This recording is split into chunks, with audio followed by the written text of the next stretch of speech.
Cari amici di Mystery Channel Show, benvenuti a questo Midnight in cui abbiamo nuovamente ospite Robert White. Ciao Robert e bentornato. Hi Robert, Ciao. welcome back. Hey, how's it going, Dario? Ciao. Everything is all right. What about you? It's going good, man. Staying busy, learning more every day. Me too. Questa sera parleremo di precondizionamento e credo che questo argomento si leghi alla teoria del complotto. This evening we will talk about preconditioning, but I think that this argument is linked to conspiracy theory, or not? Yes, a lot of people consider this a conspiracy theory. I hope that we can just talk about what is there and why is it there and what could it mean. And before we get into this, I would like to talk a little bit about what this kind of preconditioning is.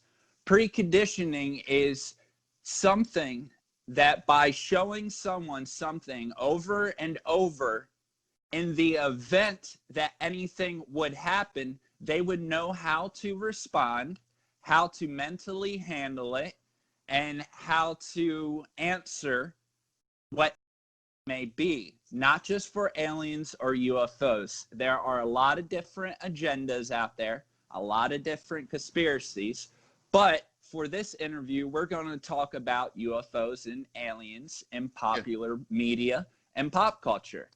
So going back, I would like to talk about what I consider to be the first case of preconditioning throughout media. And this happened in 1938, October 30th at 8 p.m. Orson Welles, a radio commentator, did a presentation on the radio called The War of the Worlds, which was based off of H.G. Wells' novel. This took place around my area, and what happened, it was a story, and as he was reading it on the radio, it was talking about an alien invasion. Yep. And what happened was people did not realize that this was a story, and it caused mass panic.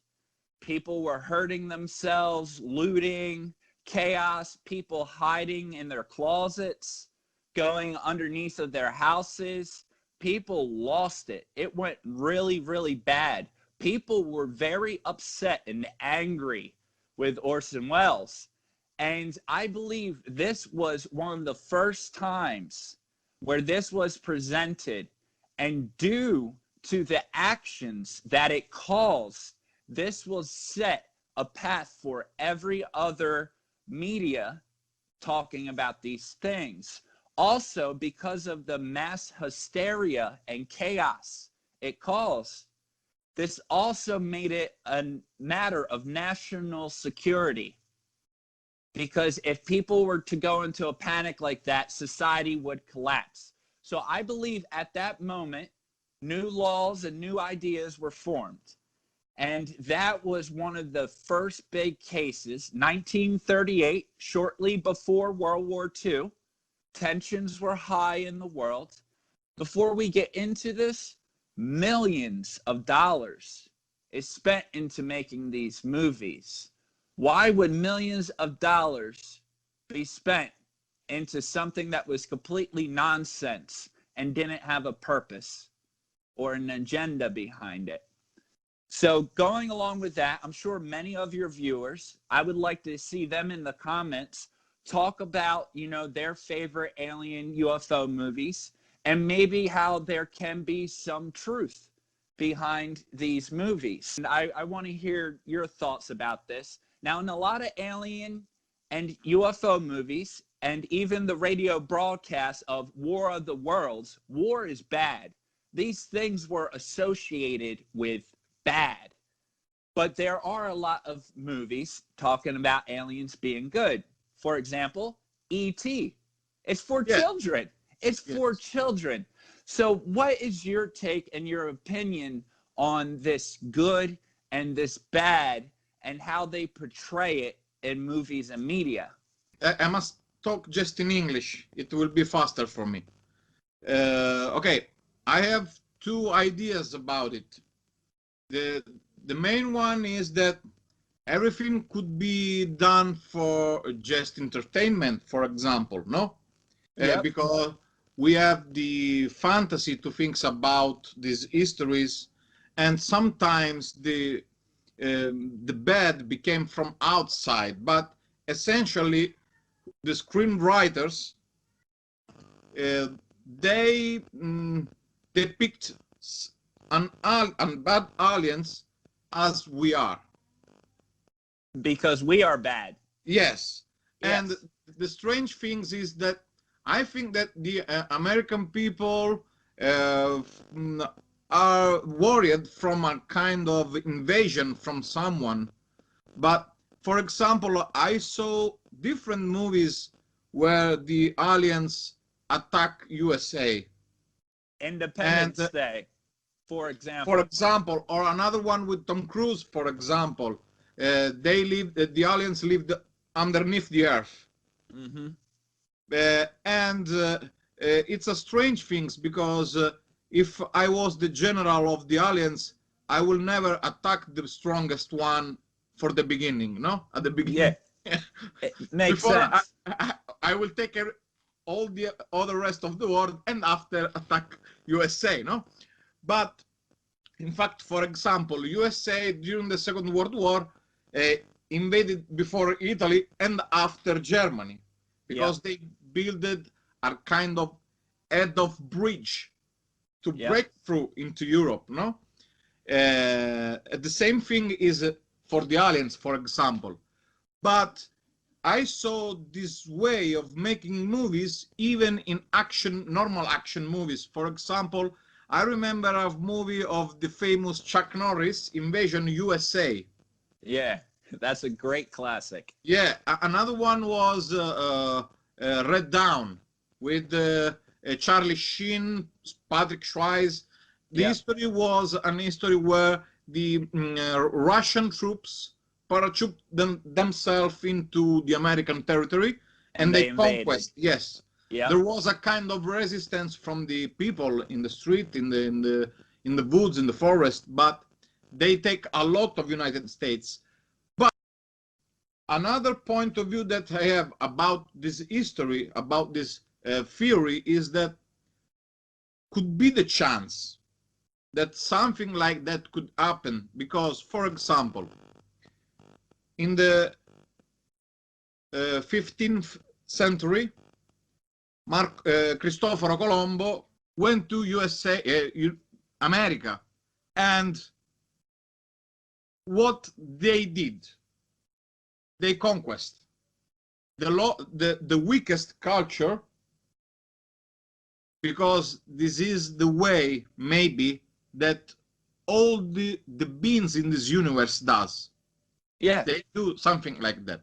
Exploration, science. Yes, but if they found someone that could be weaker than them, it's maybe, I don't know if it's something of universal, but maybe yes, maybe not, I don't know, but could happen that if in other space there is an other race of people, they are bellicose, they like war, they like to conquest something, why not? Yeah. In fact, there was an British scientist, the name is Hawkins. Okay. The man in the wheelchair. Wheelchair, Stephen Hawkins. Yep. Yes.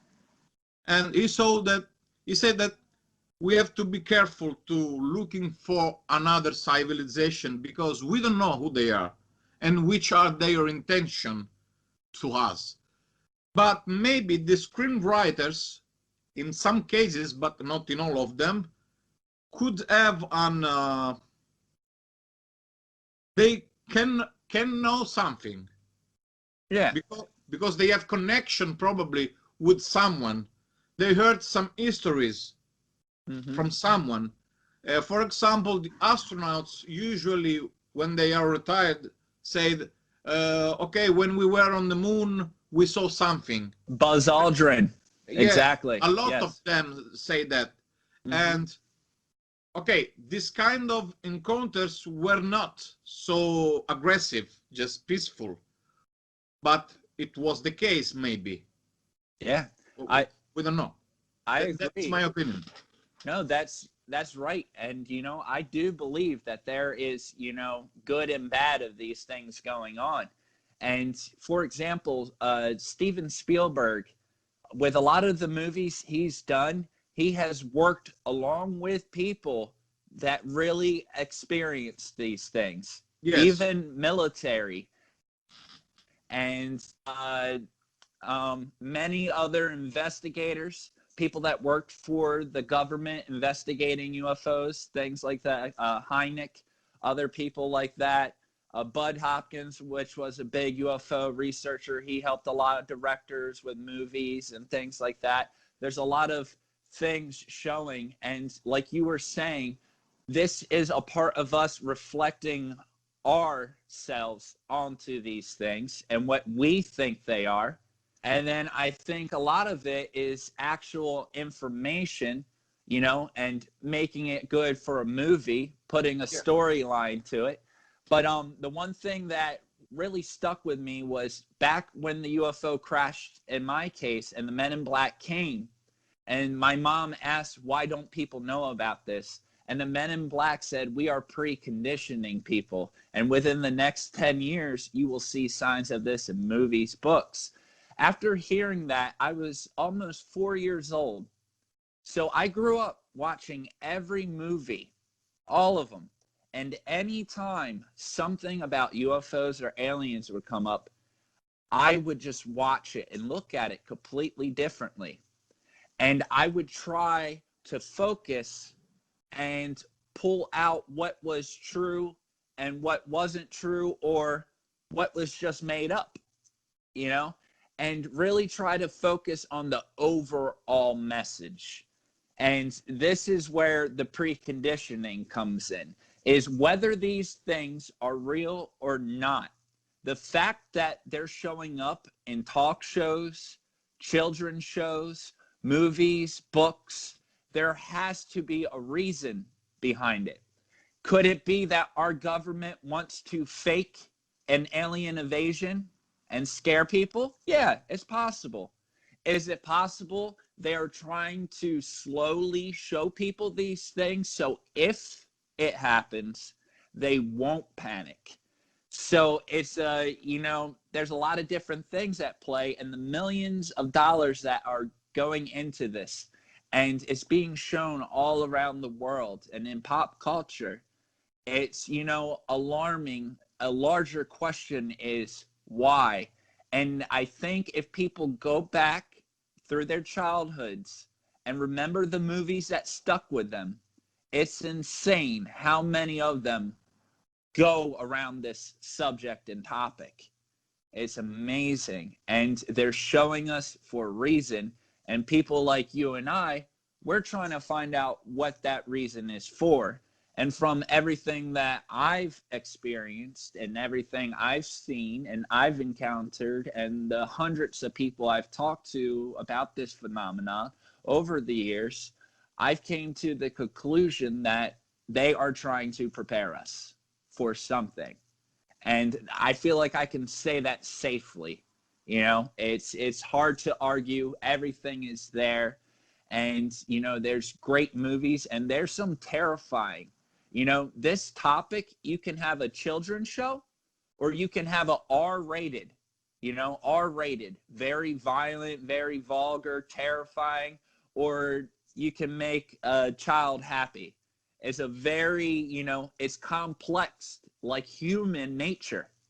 It's our nature, because our nature would be throughout the galaxy. If there are other beings out there, like you said, they would be like us. Why would they just come and destroy America first in every movie?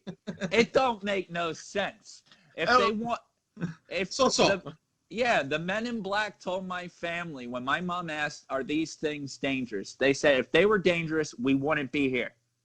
If they wanted to destroy us, it would be one simple button.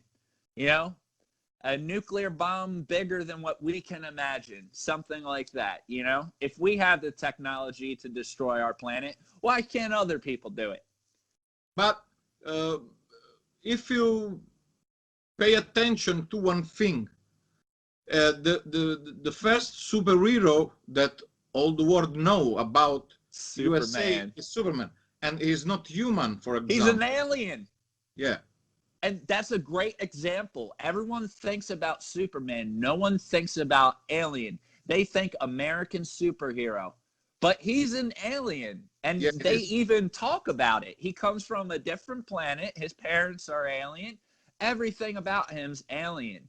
And then his, you know, his weakness is a rare rock and material that we don't have on this planet. Kryptonite, it's called. You know, and that's just one small example. And, you know, that was a cartoon and a comic book. And when you start to just go through these things and really pay attention, you start to realize that you're being shown these things for a reason. And it's up to us to understand what that reason is. In your opinion, for example, the history of Superman could be related to a message, an hidden message, where someone once tell us that someone from another planet without superpowers, of course, stays in here, in our planet, in our country, probably. Hey, let's go back through history.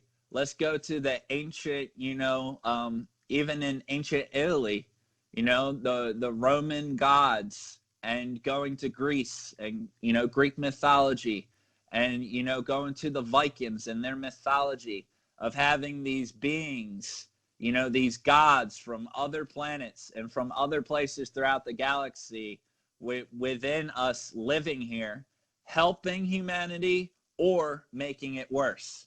Throughout, you know, religious texts, there's good things, there's bad things. Throughout each culture's myths, you know, the men of legend, Hercules, these characters, yep, it's all connected. And, you know, once again, all those characters are in movies. Many, Clash of the Titans, you know, these things. We just talked about media, for example, and in this case about movies and books. But in which other cases there is the preconditioning? For example, in Italy, every day we have some news from USA. One of the main news that actually we have is that Trump, the president, the new president, wants to release some info about UFO. But this news is not new as we can think, because I remember Bush, I remember Clinton, I remember even Ronald Reagan. They want to do something like that, but and JFK, John F. Kennedy. Yeah, also. But after a little bit of time, they can't. They all say it, but none of them go through with it because it's need to know.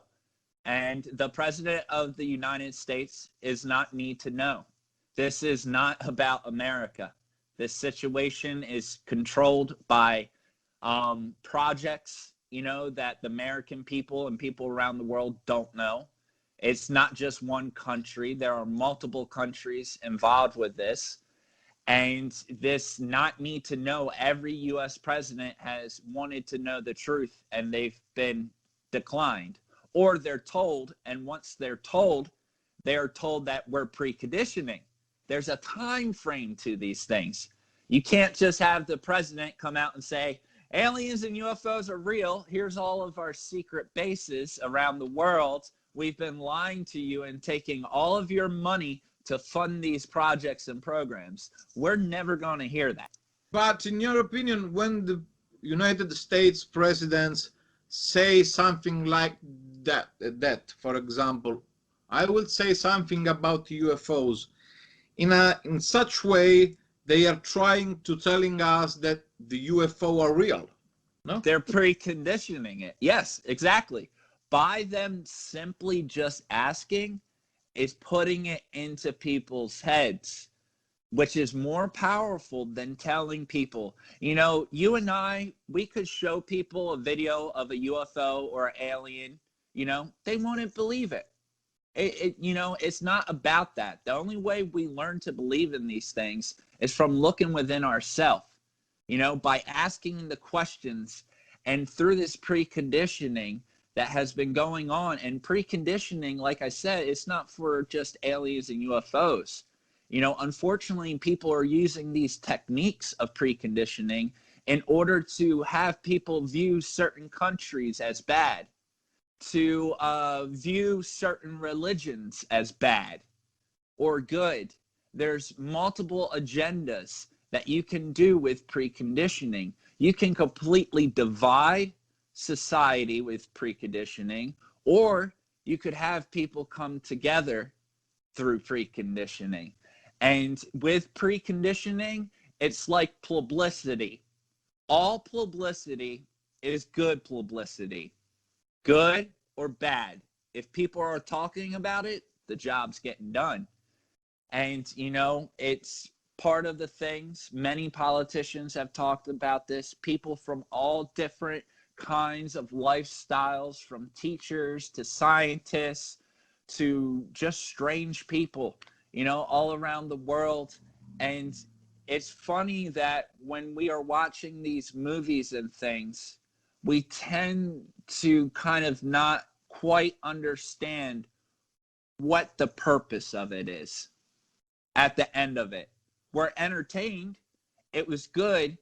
But, you know, when we start to really think about what is this person trying to tell me, after you watch a whole movie and you put the little tiny pieces, because this is what preconditioning does. It tells you what's going on, but they leave you an option to not believe if you don't want to believe. They use a lot, what if? Is it possible? Could it happen? They use terms like this. So if you're not ready and your mind can't handle this truth, you can say it's not real and still not panic or freak out. You know, this is part of preconditioning. And preconditioning, it works. Just this really started taking off in the 60s, 1960s. And in a short time, look at it now. You know, now we're recording things on our cell phones up in the sky flying around. You know, times have changed. It's a new time. So now it's not just preconditioning coming from big movies and big authors and musicians. It's people like you and I. Now, this video right here, this is preconditioning, talking about preconditioning. Probably yes. Why not? You know, it's a subject where there's no wrong or right answer. Ma ho un'altra domanda. In Italia c'è un cartone animato che è piuttosto noto anche negli Stati Uniti, che è i Simpson. E spesso in questi cartoni animati si sono viste delle cose che poi si sono realizzate. Per esempio l'elezione di Trump come presidente, ma anche la caduta delle Torri Gemelle e altre cose strane. Tu cosa ne pensi? In Italy we have a famous American cartoon is The Simpsons. Oh yeah, Yellow people, no? And usually in this cartoon we can sometimes happens that we can see something that will happen in the future. For example, in one episode they say that Donald Trump became the United States president before that he became, or they did some other it was a kind of clairvoyant power that they have because they talks about the falling of Twin Towers. Yeah. Yep. And this stuff is true. Yeah. Yeah. Okay. In your opinion, the screenwriters of this cartoon, they know something like that, or in such a way they see the future, they saw the future? It's called preconditioning. By putting things out you can actually cause them to manifest. So this is the next thing I want to talk about, manifestation. By you saying something and putting it out into the universe, you can create it, no matter how crazy it is. By people putting these things out, they are manifesting them to become reality, whether they are reality or not. It don't matter. If enough people believe and are preconditioned to know something, it will happen. And that is a perfect example of preconditioning. Simpsons are excellent at it. Very good at it. Ma parlando appunto di questo argomento, cosa pensano i tuoi concittadini, i tuoi connazionali riguardo questa cosa? Non so se ti è capitato di parlarne. I don't know if talking with your friends or with someone else that you don't know, just for talking, what they think about these happenings, about these messages in the movies, what the American people thought about all these things. Well, it depends on who you talk to. If you are talking to someone that went to university for advertising or business or psychology, they understand this and they see it to the point that when you understand these tools and how to put subliminal messages using certain volumes, tones, flashing of words, you know, once you understand it, it can be painful to continue watching it. And, you know, when you talk to people like that, oh yeah, you know, it's normal, you know, it's good marketing. Mm-hmm. And when you talk to someone that hasn't looked at it that way, they don't notice it. They don't think anything of it. It's just a funny show, you know, maybe they're not really paying attention. But that's the thing with preconditioning. Whether you are listening or not, it's still going into your subconscious every time. And that's these marketing tools. And, you know, I talk to some people that, you know, they'll watch an old movie and they go, wow, I watched this when I was 4 years old and I had no idea the kind of stuff that was in it. Things they believe now, but they didn't know back then. And they rewatch these movies and it starts to explain why they think the things they think. They, you know, that one time watching something when you were 5 years old could have an impact on you for the rest of your life because of preconditioning. And when you go back and you watch these things, you're going to realize that you never noticed because you've been around longer, you've had more preconditioning, you've learned more. So I really suggest to all the viewers watching this, start going back and watching things you saw as a child, and you will be blown away, I promise you, blown away by what you discover, no matter what show or movie it is. In che altri abbiamo parlato della cinematografia, dei cartoni animati, in parte dei media, ma in che altri campi secondo te avviene questo precondizionamento? We talked about movies, about news, about cartoons, something like that, that could be in the main media that transmit you, gives you the preconditioning. But in which other fields, in your opinion, there is this kind of communication? Archaeology. Archaeology is a big one. The science community, the science world, tech industries, all of this, that's a huge one. Another one where you can find preconditioning is actually music. Music is a big one. And recently there have been some large people, for example, Blink 182, Tom, the singer, you know, he's a big advocate. He's went to, you know, Washington, D.C., fighting on behalf of disclosure and letting people know about these things. He's worked, you know, he's had conversations with high-ranking military officials, you know, things of this nature. Music is a big one. And formats like Twitter, Facebook, Instagram, these are formats to basically encourage everyday normal people to be a part of the preconditioning. Every post, every video we do is preconditioning. It's a part of getting people to think about things before they necessarily happen. Uh-huh. But, sorry. Tu hai parlato dell'archeologia. Perché secondo te l'archeologia rientra all'interno di questa teoria poi? You said something that these things belong even to archaeology, but why, in your opinion, archaeology could be a means for transmit this kind of theory, if you want? That there are thousands of amazing discoveries that are found. When they are found, they project them without giving an answer to them.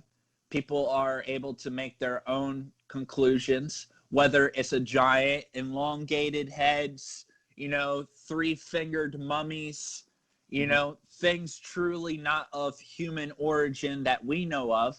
And, you know, a couple days go by, the official release of it, they explain it away.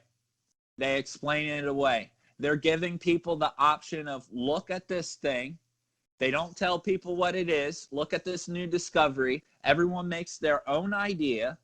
Then they say, it was nothing. You know, it was a hoax. It's fake, you know, photoshopped. So they're letting people see the evidence. So if they ever came across one, I saw that online before. But if they're not ready to believe in that or try to understand that, it's a hoax. It's not real. No one ever found that. Ma spesso in Italia, vedendo i film, ma anche così tra le persone, si vedono gli Stati Uniti come una nazione che ha molte basi segrete. Qual è, diciamo, la tua visione sulla cosa? È vero che ci sono queste basi segrete che ci vengono mostrate nei film? Usually in Italy, when we see American movies, we can just see that there are always secret bases in the United States, and they hide big secrets, something like that. Of course, I think that, in your opinion, these kind of movies tell us that there are really these bases, but which is the main opinion of the population in your country about these things, if there are secret bases and what they hide? Hey, the easiest way to hide something is right in front of you, buddy. To talk about it in science fiction movies. This movie's fake. That's what they tell you before you watch it. When a movie says science fiction, they're telling you it's not real. But the truth is, science fiction with time becomes science fact. Look at Star Trek. In the 70s, they're touching robotic screens and moving it, just like the phone, you know, things like this. With enough time, things that were science fiction are real now. That's preconditioning. Once it's put out there and the thought is out there, it manifests, and then it becomes reality. With some situations, it may take 1,000 years. Some situations, just 20 years. You talked about Star Trek, where the Commodore Kirk was bullying all his stuff, pushing this button and all these things, no? Yep. But a couple of years ago, there was a British hacker. His name is Gary McKinnon. I don't know if you know the story. I'm familiar, yep. And he hacked the NASA's computers, and he saw that they hide to us photos where big UFOs are out of our Earth and watching at us, controlling. And he discovered even that maybe there is a fleet a human fleet in the space. So he found some list with the personnel on board of these spaceships or something like that. But what in the US you know about this happening, because I think it was a matter of national security in this case. Oh yeah, that's why he was in big trouble. Yeah. Our space fleet, you know, with other countries around the world, this human space fleet has been going on for a while, from estimates around the 50s to 60s. The earliest of it coming around was actually during World War II and, you know, early 40s. And during, you know, the Hitler's regime, and you had, you know, the rockets, they were starting to explore, we're trying to get out there. And, you know, the guy that started NASA, he worked on that behalf. So from that point in time, space exploration and these projects have been going on, you know, but to not cause panic, going back to the Orson Welles, you know, radio interview thing that caused panic, the reason why this is hush hush is, you know, to make sure people don't lose their minds. And they're still advancing these technologies. They're still learning them. And unfortunately, what they do is long after they have control of this technology, then they release it to the public. Things like Star Trek and the things he heard were, you know, some of these directors were actually a part of some of these things. And everything they were writing down was based off of and influenced off of things they actually learned, which we mentioned earlier. And these big hacks, there's definitely a lot going on. Human beings have been in space for a while now. Negli Stati Uniti c'è una religione nuova, Scientology, e John Travolta, Tom Cruise e altri attori americani piuttosto noti, anche in Italia, ne fanno parte. Diciamo, la teoria su cui si basa questa religione è che all'interno di ognuno di noi, o forse di alcuni, adesso non ricordo bene, ci sarebbe un alieno. Tu cosa ne pensi?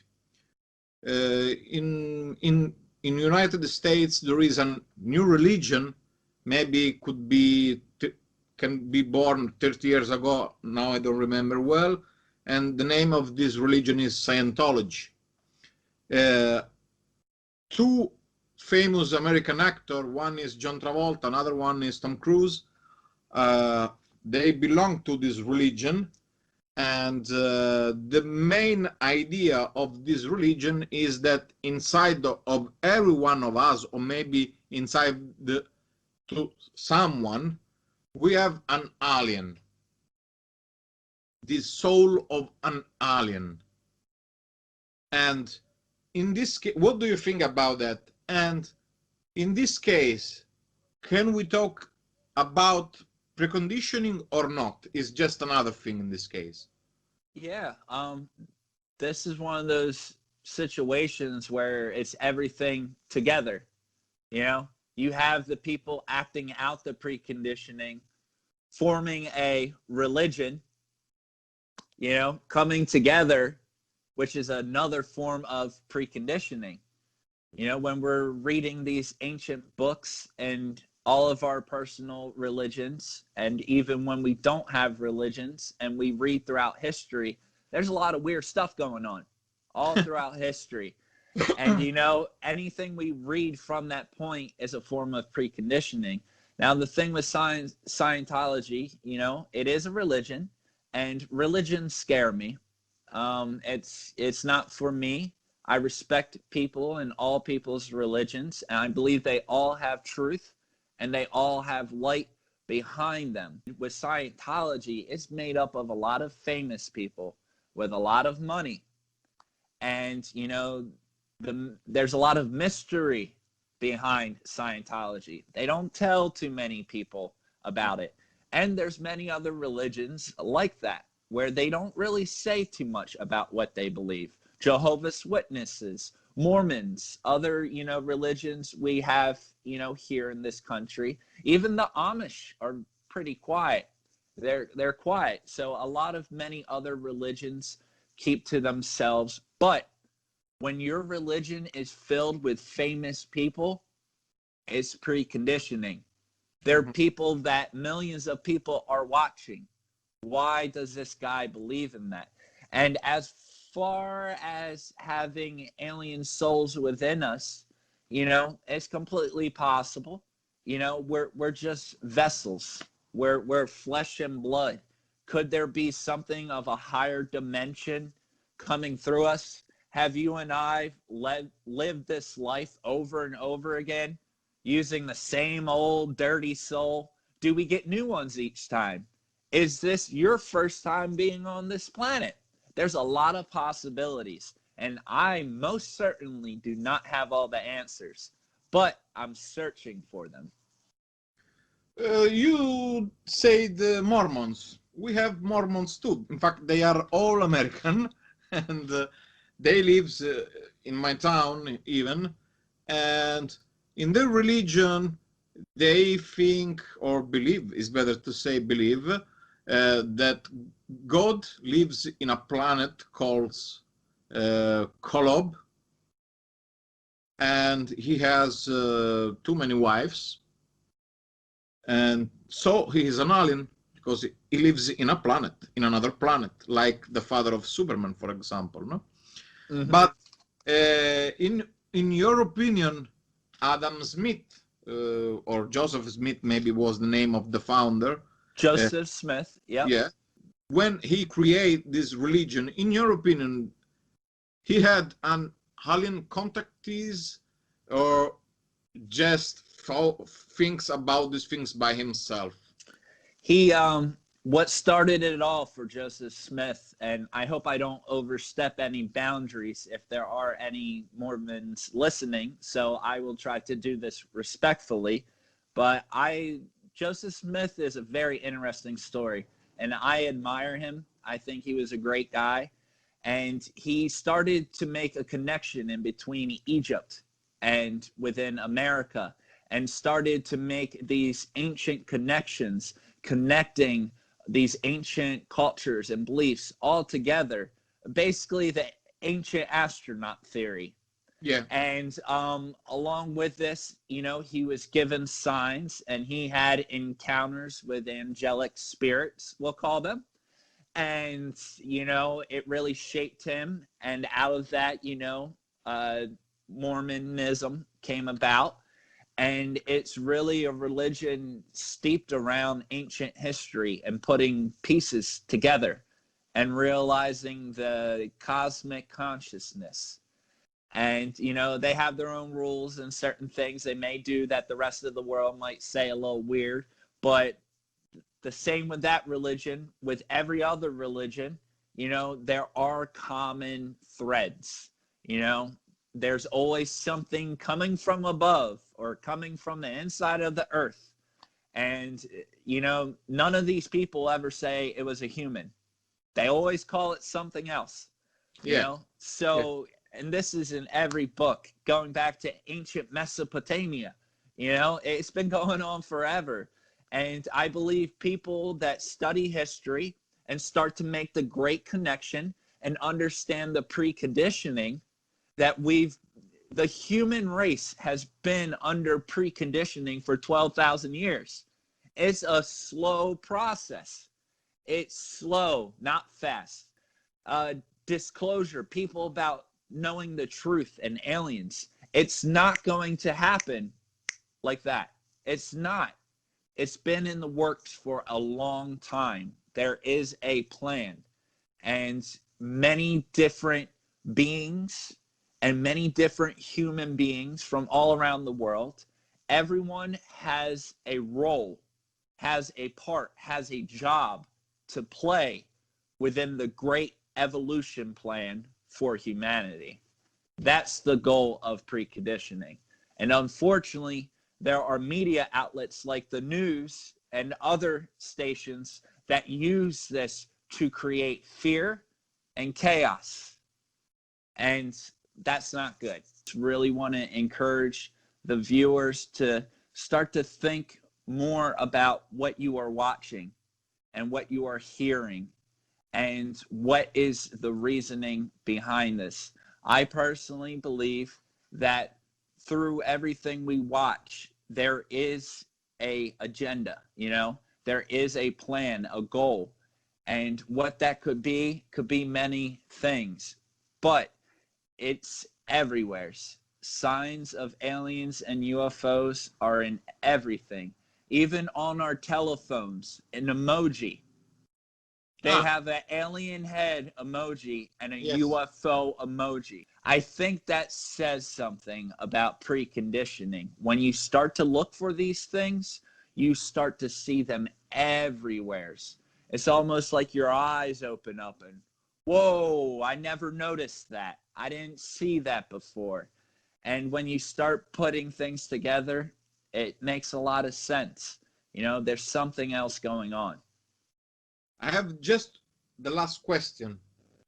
In your opinion, there will be the day when some man of the government, from my or your government, will go in public and will say, okay guys, the history, we have some visitors from another planet. There is someone else in the other space, and we are in contact with them. There will be this day or not? I would love to have that job, Dario. I would love to have that job. I believe that there will come a date where that happens, but things are slow. For example, just recently, the Navy and the Pentagon released footage of UFOs. They don't talk about them. They don't say what they are. They just showed you a black and white video. Yes. It's not that good of a video. I've seen better stuff on cell phones. It's not that good. And they're just showing you. They're not saying anything. And that's it. They're going to do this. And that's a problem. Eventually, they're just going to come out and say, these things exist. And they're not going to help people understand why or how that relates to their personal religion. How does that connect? What does that mean for humanity? And there needs to be people that are representing the people, asking the right questions and helping people understand these things. So I think once humanity gets to a certain point, they will be able to go ahead and say those things because they don't do a good job at explaining anything. They don't. They just show you what is there, and it's up to you. And that's where people like, you know, myself and others who have had these experiences and have been studying this is going to take all of our expertise. And I believe the day will come, and it's coming soon. But at the same time, it's important for people not to wait around for politics to get things done. Be the change you want to see. If you want to make change, manifest it, precondition it, put it into the universe, and it will eventually become reality. Thanks a lot for being our host today. And I hope that will be another meeting with you. And thank you so much. Thank you so much. Ciao. Thanks, Dario.